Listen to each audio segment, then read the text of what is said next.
ओम नमः सिद्धेभ्यो। नमो नमः सत्हितंकराय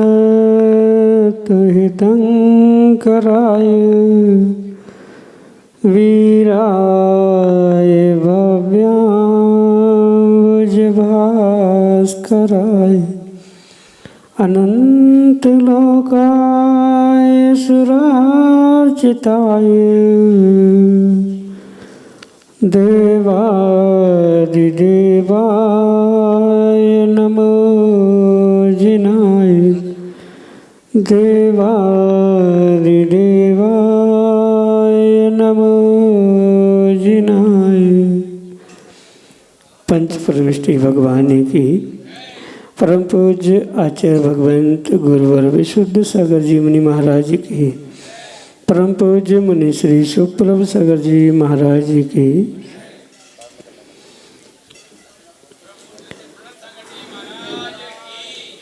समीचीन विकल्पों का सम्यक समाधान, सम्यक ज्ञान की वह अनूठी विधा जिसके माध्यम से हम सभी अपने ही मन के अनेकानेक समीचीन विकल्पों का सम्यक रूप से समाधान आगम के परिप्रेक्ष्य में प्रतिदिन प्राप्त करते हैं। क्योंकि संसारी जीवों के मन में प्रतिपल अनेकानेक विकल्प उत्पन्न होते रहते हैं। उन विकल्पों का वह समाधान भी खोजने का पुरुषार्थ करता है, लेकिन जब तीव्र पुण्य का उदय होता है तब हमारा विकल्प समीचीनता को प्राप्त होते हुए और किसी निर्ग्रंथ गुरु से हम उसका समाधान प्राप्त कर सकते हैं। हम सभी का परम सौभाग्य है कि परम पूज्य आचार्य भगवंत गुरुवर विशुद्ध सागर जी महाराज के मंगल सुभाषित से परम पूज्य मुनि श्री सुप्रभ सागर जी महाराज द्वारा प्रदत्त आत्मकल्याण की वह अनूठी विधा समीचीन विकल्पों का सम्यक समाधान जो निश्चित ही हमारे कल्याण का पथ प्रशस्त कराने वाली होती है। प्रारंभ करते हैं आज का सम्यक समाधान। और आज के पहले विकल्प के लिए श्रीमती सारिका जैन, आगर मालवा मध्य प्रदेश से महाराज श्री के चरणों में बारंबार नमस्ते करते हुए अपना समीचीन प्रश्न कर रहे हैं कि महाराज जी आत्मा परमाणु की उत्पत्ति का कारण कैसे है। हमारे समीचीन विकल्प का सम्यक समाधान करने की अनुकंपा करें। नमस्ते महाराज जी, नमस्ते। ओम नमः सिद्धम। परम पूज्य आचार्य भगवान गुरुवर विशुद्ध सागर जी महाराज की, परम पूज्य मुनि श्री सुप्रभ सागर जी महाराज की। ऐसा कुछ जीवों का, कुछ दर्शनों का मानना है कि जो ये पुद्गल परमाणु है यह आदि अंत से प्राप्त होने वाले इस आत्मा के द्वारा उत्पन्न किया जाता है या आत्मा के द्वारा इसे बनाया जाता है। पर वास्तविकता ये है कि इस संसार का, इस ब्रह्मांड का प्रत्येक द्रव्य अपने आप में स्वतंत्र है। कोई भी किसी का निर्माता नहीं है। जीव दूसरे जीव का भी निर्माता नहीं है। जीव किसी पुद्गल द्रव्य, पुद्गल परमाणु आदि का भी निर्माता नहीं है। इसलिए ये सत्यता को समझने की आवश्यकता है कि जो यहाँ कण कण स्वतंत्रता का, द्रव्य स्वतंत्रता का जो जैन दर्शन का मूल सिद्धांत है, उस सिद्धांत के अनुसार, जैन धर्म, जैन दर्शन के अनुसार किसी भी प्रकार से जीव किसी पुद्गल परमाणु का उत्पत्ति का कारण हो ही नहीं सकता। निमित्त होना भिन्न विषय है और उत्पन्न करना, उत्पन्न करने के लिए कारण होना ये भिन्न विषय है। इसलिए पुद्गल परमाणु अपने ही आप से निर्मित होता है। उसका स्कंध बनना, परमाणु बनना, ये मात्र और मात्र पर्याय अवस्था विशेष के कारण से भिन्नता से प्रकट होता है, पर वास्तविकता में कोई द्रव्य किसी भी द्रव्य का निर्माता निर्माण होने के लिए साधन हो ही नहीं सकता। ये अवश्य है, कोई किसी के लिए कारण निमित्त बन सकता है, पर निमित्त को कर्ता नहीं कहा जा सकता। जीव किसी भी प्रकार से, आत्मा किसी भी प्रकार से परमाणु का निर्माता नहीं है। पुद्गल स्कंध ही परमाणु के लिए कारण है और परमाणु ही स्कंध के लिए कारण है। जैसे उमा स्वामी भगवान ने भेदादणु भेद संगाताभ्याव्युत्पद्यन्ते आदि सूत्रों के माध्यम से जो इन विषयों को स्पष्ट किया है, उन्हें समझते हुए ये निर्णय करना होगा कि किसी भी प्रकार से आत्मा परमाणु के निर्मित होने के लिए, परमाणु को उत्पन्न करने के लिए साधन कारण नहीं है। यही आपके लिए सम्यक समझ। अनीता जैन, लक्ष्मीनगर, उज्जैन, मध्य प्रदेश से अगले समीक्षण में कल्प करें। नमोस्तु नमोस्तु नमोस्तु। गुरुदेव, मेरी जिज्ञासा है कि यहाँ जितने भी पात्र बैठे हैं वो बहुत ही भाग्यशाली हैं, पर केवल इतना जानना है कि इन सारे पात्रों को वही पुण्य मिलता है जो सचमुच में जो देव स्वर्ग से पात्र बनते हैं या माता पिता बनते हैं उनको पुण्य लगता है, और जो नहीं बन पाते उनको क्या लगता है, उनको क्या होता है गुरुदेव? पंचकल्याणक में जो भी पात्र बनते वे नियम से सातिशय पुण्य के उदय से ही बनते।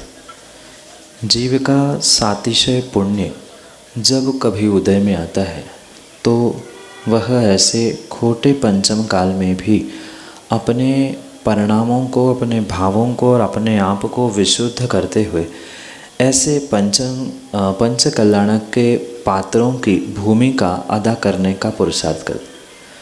पर किसी भी कारण से बने हुए पात्र अन्यत्र अपने भावों को, परिणामों को, परिणति को ले जाने का प्रयास करते हैं तो वे कभी भी पुण्य नहीं अपितु वहाँ पाप ही प्राप्त करते।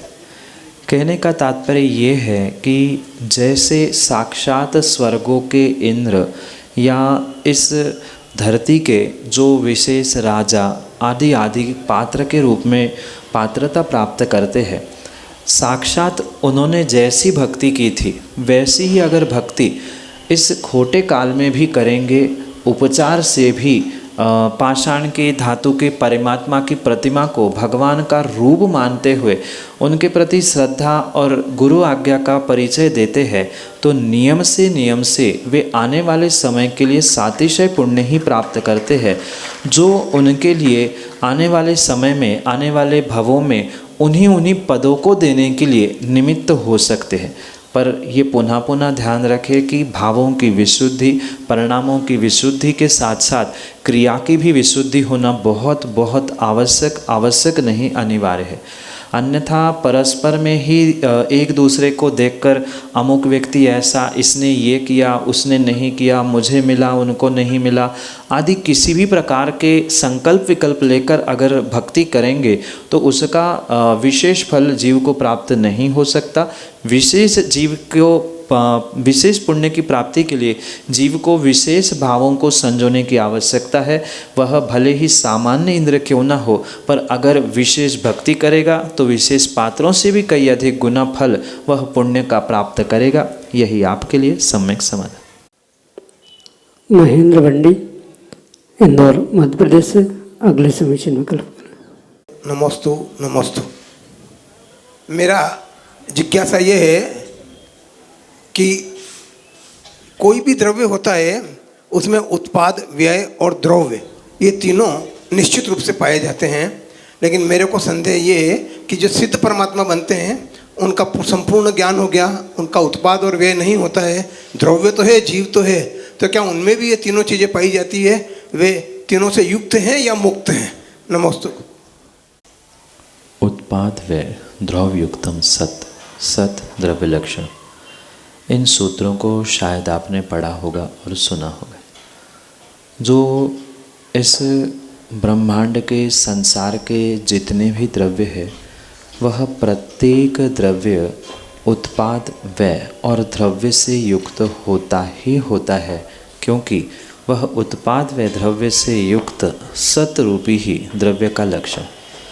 जब तक सत नहीं है तब तक द्रव्य नहीं है, और जब तक उत्पाद व्यय द्रव्य नहीं है तब तक सत भी नहीं है। इसलिए इस सत्य को, सत्यता को उत्पाद व द्रव्य की कोटि से प्रत्येक द्रव्य में समझने की आवश्यकता है। ज़रूरी नहीं है कि मात्र संसारी जीवों में ही उत्पाद व द्रव्य होता है, ज़रूरी नहीं है किसी अशुद्ध द्रव्य में ही उत्पाद व द्रव्य होता है। चाहे शुद्ध पर्याय हो, चाहे अशुद्ध पर्याय हो, चाहे शुद्ध द्रव्य हो, अशुद्ध द्रव्य हो, प्रत्येक द्रव्य में ये उत्पाद व द्रव्य रूपी सतपना होता ही होता है। इसमें किंचित भी विकल्प, जिज्ञासा या प्रश्न चिन्ह खड़े करने की आवश्यकता नहीं। हाँ, ये समझा जा सकता है कि उन शुद्ध द्रव्यों में उत्पाद व द्रव्य किस प्रकार से हो सकता है। जैसे सिद्ध परमात्मा है, भले ही उन्होंने शाश्वत अवस्था शुद्ध पर्याय प्राप्त कर ली, पर फिर भी उनका उत्पाद व द्रव्य समाप्त नहीं हुआ। अंतर इतना है कि उस द्रव्य का उत्पाद व्यय यानी शुद्ध सिद्ध परमात्मा का जो उत्पाद व्यय द्रव्यपना है, वह जो सतपना है, वह संसारी जीवों की अपेक्षा से भिन्न है, अन्य द्रव्यों से भिन्न है। पर शुद्ध द्रव्य शुद्ध पर्याय में सतत सतत परिणमन करता ही रहता है, ये भी समझने की आवश्यकता है। अशुद्ध द्रव्य अशुद्ध गुणों में, अशुद्ध पर्यायों में परिणमन करता है, पर शुद्ध द्रव्य शुद्ध गुण और शुद्ध पर्यायों में ही परिणमन करता है।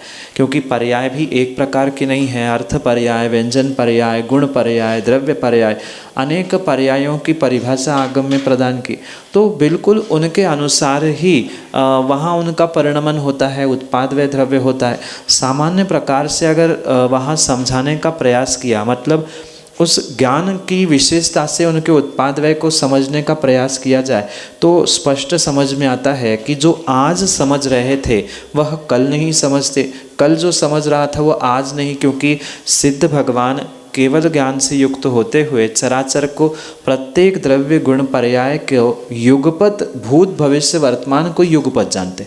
तो जैसे ही वह युगपत उनको जानते हैं, तो आज माना कि एक समय में जिसे वर्तमान रूप जाना था, उसे अगले समय में वह तुरंत ही भूत रूप जानेंगे।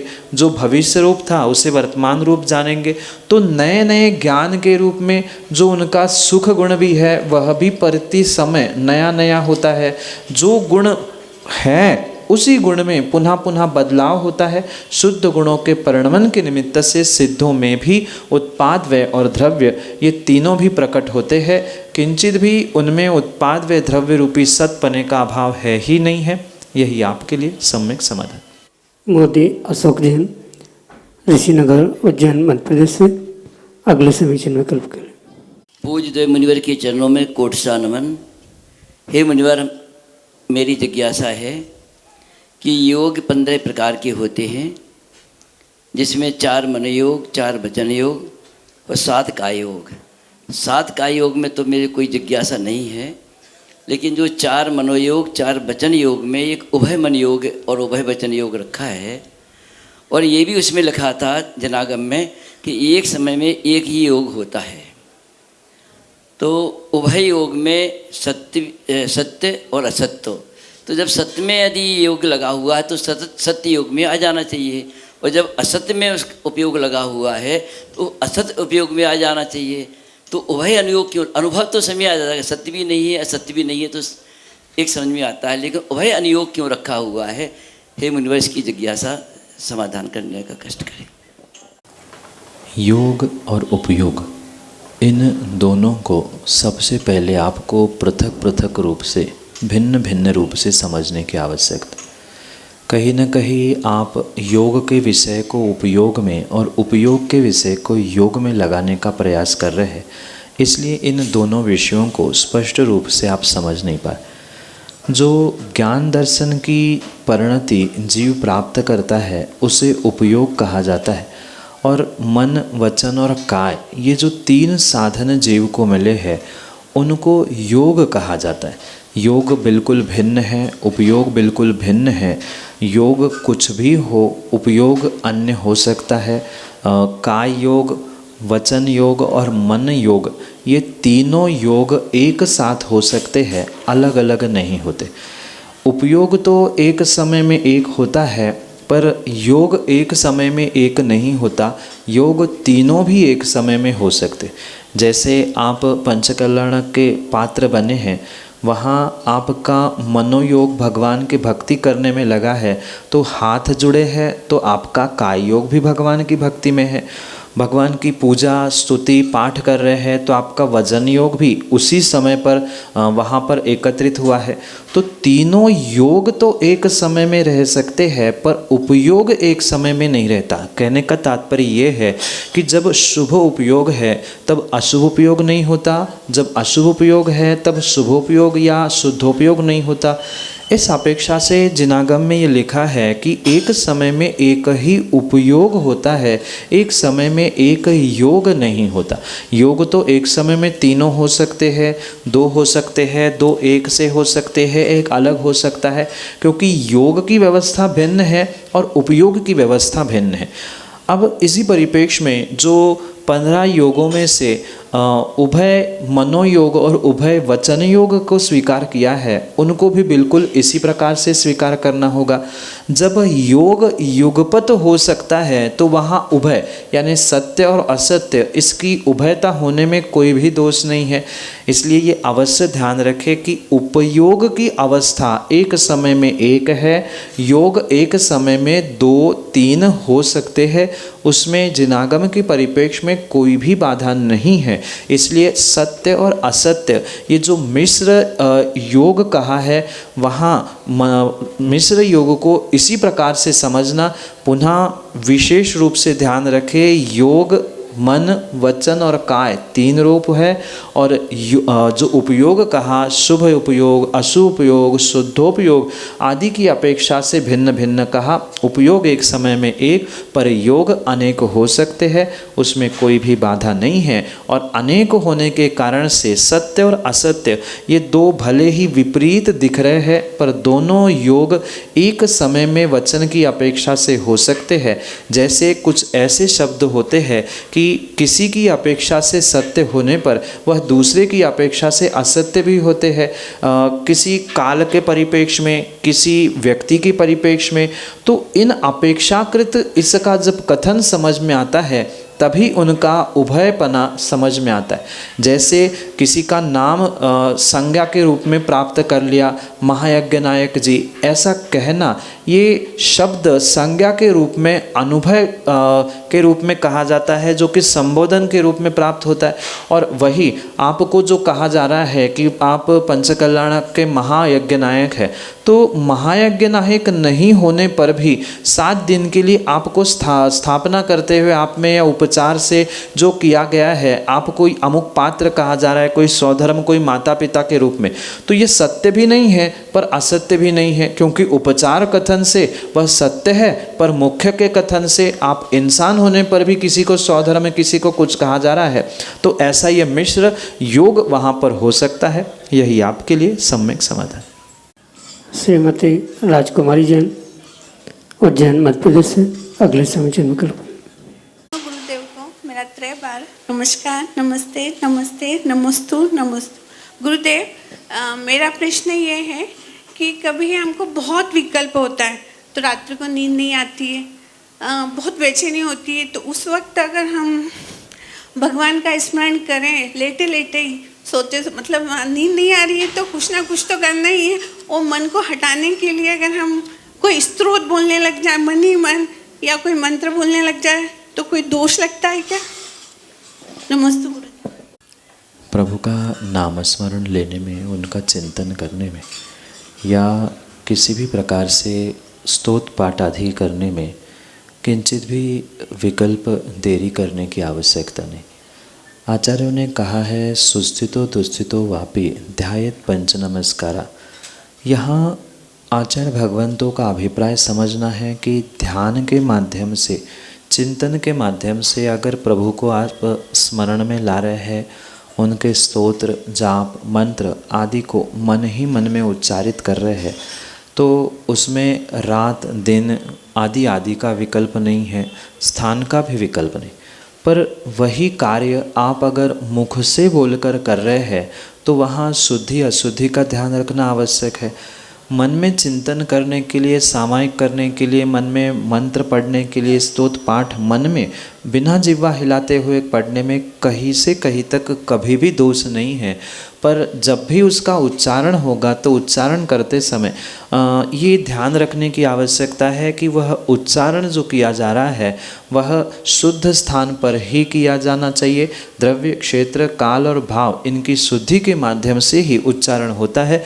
चिंतन आप इनके अभाव में भी सर्वत्र सर्वकाल कर सकते हैं। यही आपके लिए सम्यक समझ।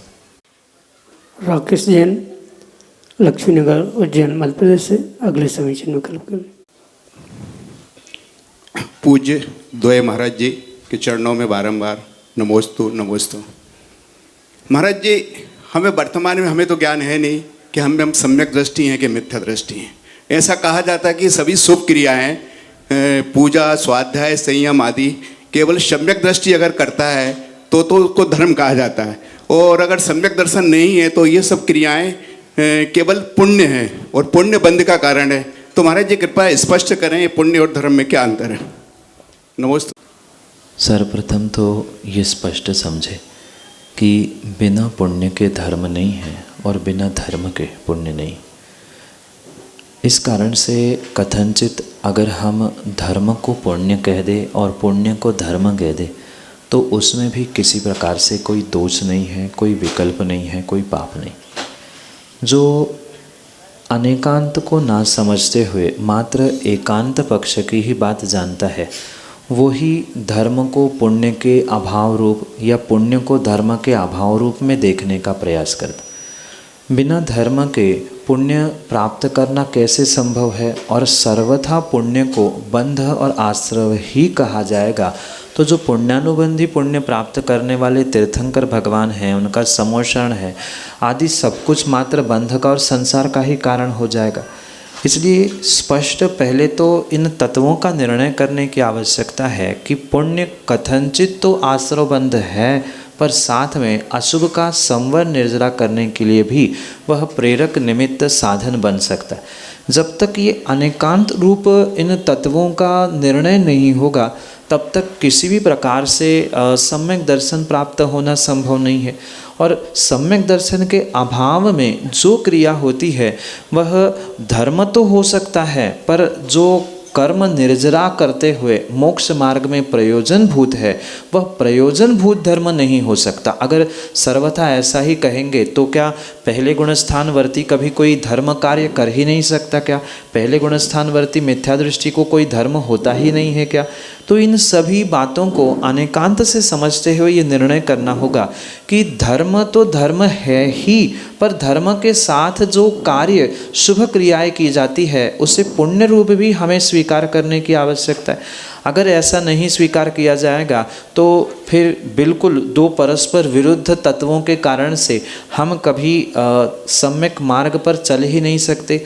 दूसरी बात हमें ये भी समझनी होगी कि कोई कुछ भी कहे, पर जो धर्मात्मा है, जिसे सच्चे देवशास्त्र गुरु पर विश्वास है, उनके निमित्त से वह पूजा आराधना पाठ आदि कार्य कर रहा है, तो उसे कम से कम अपने आप को व्यवहार सम्यक दृष्टि तो स्वीकार करना आवश्यक नहीं, अनिवार्य ही होता है।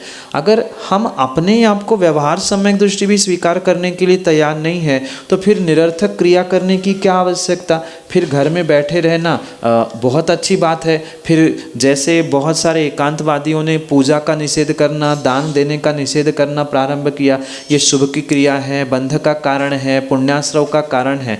पाप छूट नहीं रहा है और पुण्य की क्रिया छोड़ने का प्रयास किया जा रहा है। बेचारा ना घर का बच रहा है, न घाट तक पहुंच रहा है। इसलिए सम्यक तत्वों का निर्णय करते हुए ये समझना होगा कि पुण्य भी कहीं न कहीं आपको धर्म तक ही पहुंचाने वाला है और धर्म भी कहीं न कहीं आप तो पुण्य का आश्रयबंध करने वाला है। अन्यथा पुण्यानुबंधी पुण्य रूपी तीर्थंकर प्रकृति जो सातिशय पुण्य से प्राप्त होती है वह मात्र संसार का ही कारण होती होती तो 16 करण भावना भाते हुए तीर्थंकर भगवान बनने का पुरुषार्थ कोई भी जीव नहीं करता। इसलिए इसे अनेकांत से ग्रहण करे, मात्र इन शुभ क्रियाओं को बंध का कारण ना समझे। ये भी निर्णय करे कि उसके साथ वो होने वाला संवर भी हमारे लिए कार्यकारी है। अशुभ से बचते हुए, पापों से बचते हुए ये शुभ या पुण्य कार्य आपके लिए नियम से धर्म तक पहुंचाने के लिए साधन होता है। क्योंकि बिना पुण्य के धर्म करने के भाव होना, धर्मात्मा के पास पहुंचना, धर्म करने के लिए निमित्त प्राप्त होना, ये भी संभव नहीं है। सच्चे देवशास्त्र गुरु, जैन कुल प्राप्त होना, मनुष्य बनना, ये बिना पुण्य के तो होना संभव ही नहीं है। तो अगर ये संसार का ही और बंध का ही कारण होता तो यही हमारे लिए निर्जरा का, संवर का साधन बनते हुए निर्ग्रंथ मुनिराज बनना, महाव्रती बनना, अणुव्रती बनना, सम्यक दृष्टि बनना कैसे संभव हो पाता। इसलिए इसे अनेकांत से, अनेक दृष्टि से समझते हुए निर्णय करें कि मात्र शुभ क्रिया, पुण्य क्रिया मात्र और मात्र आश्रव बंध का ही नहीं अपितु कथनचित संवर और निर्जरा का भी साधन बन सकता है। भी का अर्थ ही नहीं है, होगा ही, यह आवश्यक नहीं है। पर आपकी दृष्टि अगर समीचीन है, अगर आपने विवेक पूर्वक कार्य किए हैं तो नियम से वह बंध की जगह संवर निर्जरा का भी साधन बन सकता है। इसलिए अपने आप को व्यवहार सम्यक दृष्टि स्वीकार करते हुए ये निर्णय करें कि हम भी इस श्रेष्ठतम कार्य को, धर्म के अनुष्ठानों को सच्चे भावों से प्राप्त करते हुए अपने जीवन का सर्वोत्कृष्ट, ये जो मनुष्य पर्याय का पद प्राप्त किया है, उसे सार्थक करने का प्रयास करें। यही आपके लिए सम्यक समाधान।